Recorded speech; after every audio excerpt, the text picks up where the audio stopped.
Hello farming family, welcome to Alipat Farms. I always say there is money in the soil and you always need to get your hands dirty. Today I would like us to discuss about nursery management.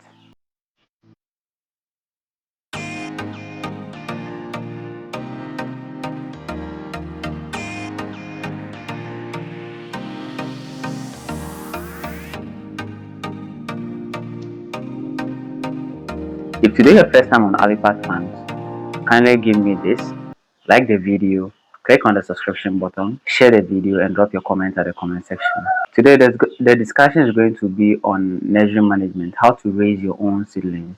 A healthy seedlings. If today your first time watching Alipat Farms, please kindly subscribe and give me this, the thumbs up. Let's dive into it. If you want to have a successful production, the first steps you have to consider is how to establish your own seedlings or how to raise your seedlings. The first thing to consider in terms of raising the seedlings is one, a suitable site for the seedlings establishment. One, to consider the site, you need to make sure that the site is not a waterlogging area. The site is free from compaction, the soil.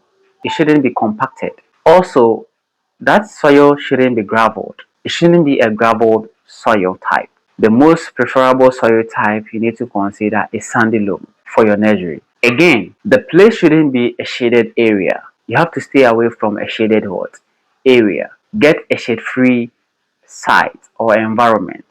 After getting all this, what you need to do is to clear the space or clear the site. There may be weeds, so you need to clear it and allow it to get dry before you bend it. When you bend the weeds, then you begin with your base construction. It may happen that once you weeded the place, you were not able to get sunlight or sun to get it dry. You may be experiencing maybe rainfall, so due to that you were not able to burn it. That is not a problem. You can gather it and then dump it somewhere and begin with your best construction. The best construction, you have to consider a length of 16 to 20 feet. You can go by that length, and then the breadth should always be 4 feet. The breadth should always be 4 feet. So you consider the length should be 16 to 20, then you consider the breadth should be 4. After construction of the bed, you need to dress the bed. Take off every debris. Stones, sticks, unwanted materials, weeds and everything from the bed. But note, the bed should be raised. The bed should be what? Raised. You need to raise the bed. That is the most important thing. Raise the bed. You can raise the bed to, let's say, 15 centimeters height. Yes, it's okay. So once you raise the bed, you dress the bed neat. After dressing the bed neat, you construct your draw lines within the bed. Construct a draw line within the bed, and after the construction of the draw line, you are now going to introduce your seeds. We have two forms of nursing. You can do it broadcasting method, or you can do it in a draw lines. Someone may prefer after dressing the bed, he or she can go ahead and broadcast it on the bed. But mostly, I prefer like you doing a draw line and then dropping the seed inside or spreading the seed inside the draw lines. That is awesome. It's quite good and nice when you do it that way. And again, in terms of diseases, in terms of maybe breakouts of diseases or certain diseases, the broadcasting method really get it high percentage in terms of infestation. But with a draw line, it reduces the percentage of you losing the seedlings. So what you're gonna do is you do it in a draw line. It gives you the nice view of the seedlings and protect it from any other severe infestation that may end up destroying the whole seedlings. So you need to consider the draw lines. After spreading the seed inside your draw lines, what you need to do is to water the seedlings. To water the seed that you have spread on or within that draw line. You have to water it. How will you water it? The not it's not about watering, not only watering, you have to consider certain waterings, you understand? Not only maybe the raw water or the clean water and you just spread it on the seeds. No, not like that. You have to consider a solution for watering. This solution is insecticide and copper-based fungicide for the watering. You have your redomil gold. It can be a redomil gold or nodox. The chemical should contain metallus, that's the copper-based fungicide. Once you have that, you need to get your insecticide to a side. So after introducing your copper-based fungicide in your watering can, your 14 liters watering can, make sure you have a 14 liters watering can. You fill it half with water, and then you measure 25 grams. Mostly the Redomil Gold, that's the copper-based fungicide, normally is in a sachet that contains 50 grams. So you need to use half of that into the watering can, the 14 liters watering can. Already have fill it with half of water, you understand? So you measure 25 grams into it, and then you add your insecticide. Someone may ask which type of insecticide. You can go for ivermectin benzoate, you can go for maybe copyrifos ethyl, you can also go for acetamiprid, or you can go for imidacloprid, or preferably ivermectin benzoate. You can go for that. All these active ingredients are recommendable to use. So once you have that, you measure, if maybe you are using a ivermectin benzoate, you measure 10 ml or 15 ml of that insecticide into the 14 liters watering can together with the copper-based fungicide. You stir it gently for it to incorporate. You add on additional water to make it full, and then you water it on the seed that you have spread. After the watering, you then gather a fine soil and then spread it on the seed. You gather a fine soil and you spread it on what? On the seed. After spreading it on the seed, get some mulch. It could be a palm frond, it could be grass, or some plastic mulch that you can mulch the bed. Why mulching? The mulching help conserve moisture content within the soil. This really helps the seeds for easy germination. Good. Once you have that mulch, someone may ask, let me drop this. Someone may ask, okay, what is the reason why you are using the insecticide and the copper-based fungicide? What is the benefit of it? Why is it important to use that? Okay, the thing is, it's very important to use that because one, the fungicide help fight against fungal infection. Preventive measures is considered. You have to consider preventive measures. You need to consider what? Preventive measures. So you need to use the copper-based fungicide to fight against fungal infection because you are doing it on the ground. So you need to apply the copper-based fungicide to fight against fungal infection. This could be damping off or any other fungal infection within the soil, some wilt and other stuff. So this prevents it from that. The insecticide also eradicates the insects or fight against the insects from not eating the seeds. Because once you introduce the seed in the soil, definitely there may be mites, termites, and other insects that may end up chewing the seed before it even germinates. So they will eat the seed and you will not have any germination. You will not be having any germination. You understand? So this insecticide help protect the insect from attacking or against insects. So insecticide for insect, fungicide for fungi.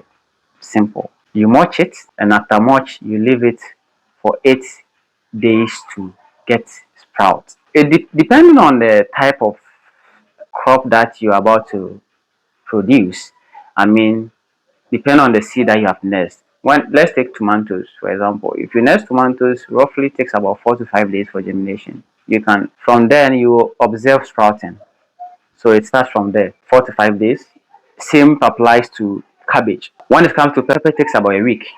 So once you nest it takes 1 week, that's 7 days for it to get germinate. And mostly on the seed day, you can see a sign of sprouting. That's from pepper. So once it happens like that, you go there, you observe it, and you take off the mulch when it sprouts. Mostly when you nest it on maybe the third day, you need to go there and then check the moisture content within that space. You understand? Maybe it may happen that soil gets dry. When it happens like that, it will be very difficult for it to germinate because of lacking moisture content within the space for helping it germinate. So you need to make sure that you check after the nursery. You go there and you check, observe that so the soil has moisture content. So if that's if it has moisture content, that is fine. Just leave it for it to get sprouted before you take off the mulch. That is for the nursery. After taking off the mulch, that is, it has germinated. After taking off the mulch, the first day you taking off the mulch from the seedlings, you need to water use the same solution as you did at the nursery stage. So you use that same solution, the 25 grams copper-based fungicide, the 10 to 15 ml of the insecticide, water the germinated seedlings. When you are done with the watering and you observe that okay, the weather is not friendly, I mean a sign of rain can happen, or maybe high temperature, because at that time the younger seedlings hasn't developed root yet. So you need to protect it. That is why you nest it. So when you open it, you have to give it a shade. You can construct a shade by putting some sticks around and then just doing a nice space, a nice shade for the young seedlings, the younger seedlings. So this is what you need to do. After that, you can wait for let's say 3 days for it to form the roots. After it has formed the roots, then you can go ahead and take off the shade. But in the normal ways, when you get there early in the morning to water it, you need to take off the mulch. Sorry, you need to take off the shade. Once you take off the shade, you water it and you leave it for the morning sunlight to hit on. When you realize that okay, from maybe 11 that way, 11 a.m. that way to 12 p.m., then when you observe that the weather is very hot, high temperature, then you cover it back again with the shade.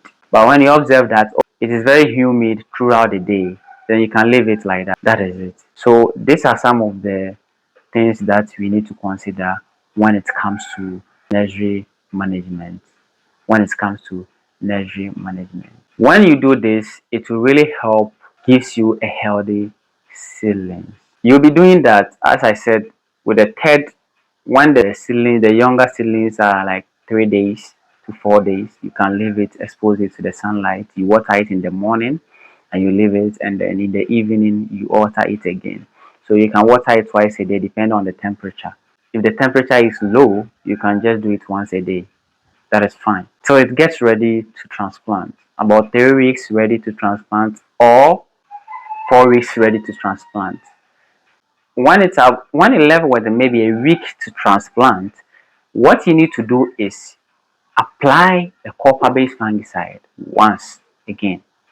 You apply the copper-based fungicide once again. This copper-based fungicide helps harden the stem base of the seedlings.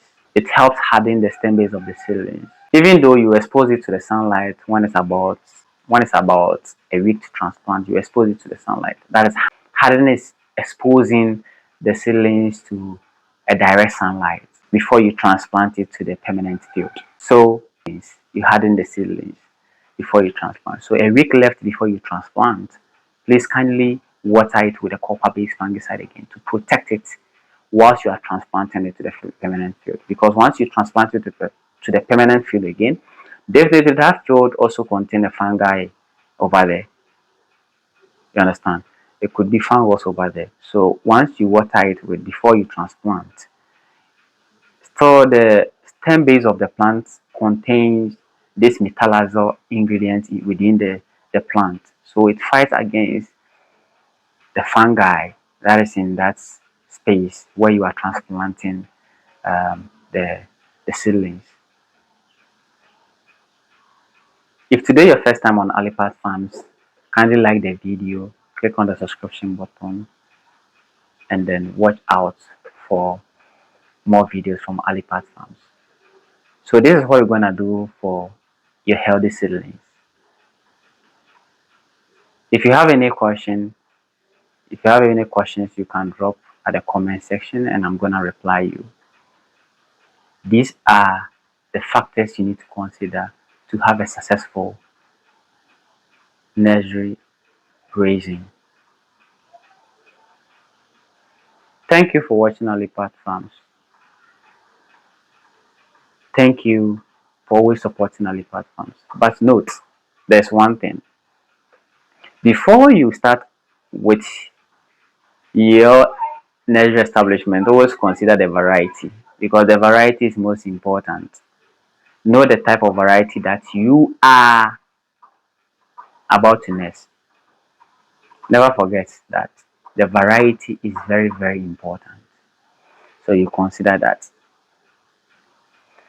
Feel free to ask any question, even to know about the kind of variety you need to cultivate, you can reach out to Alipat Farms and I'll give you the best of it. Never forget to like the video.